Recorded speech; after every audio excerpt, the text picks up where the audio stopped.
ഈ വഞ്ചിയിൽ കയറുന്ന അച്ഛനും മകനും വിനോദസഞ്ചാരത്തിനു പോകുന്നതല്ല. ഈ കരയിൽ നിന്ന് വീട്ടിലേക്ക് ആവശ്യമായ പലചരക്ക് സാധനങ്ങളും മറ്റും മേടിച്ച് സ്വന്തം വീട്ടിലേക്ക് പോകുന്നതാണ്. ആ ദ്വീപിലുള്ള ജനങ്ങളുടെ ബൈക്കും കാറും ഓട്ടോയും ബസ്സും എല്ലാം ഇത്തരം വഞ്ചികളാണ്.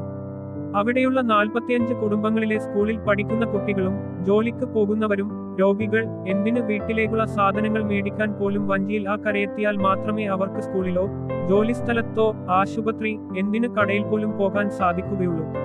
കൊച്ചി നഗരം മെട്രോയിൽ കുതിക്കുമ്പോൾ തൊട്ടടുത്തുള്ള ദേശം ഗതാഗത മാർഗം സ്വപ്നം പോലും കാണാൻ സാധിക്കാത്ത അവസ്ഥയിലാണ്.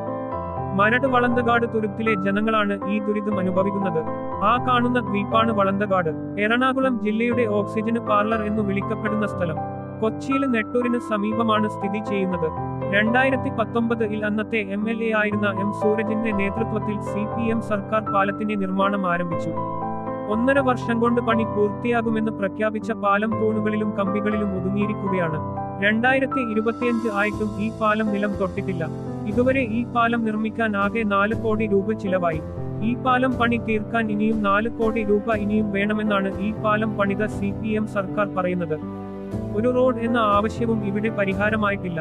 കാലങ്ങളായി പാലത്തിനായി കാത്തിരിക്കുകയാണ് വളന്തകാട് ജനങ്ങൾ. ഇപ്പോഴും ഈ കടത്തുതന്നെയാണ് അക്കരെ തൊടാൻ ഈ നാട്ടുകാർക്ക് ഒരേയൊരു ആശ്രയം.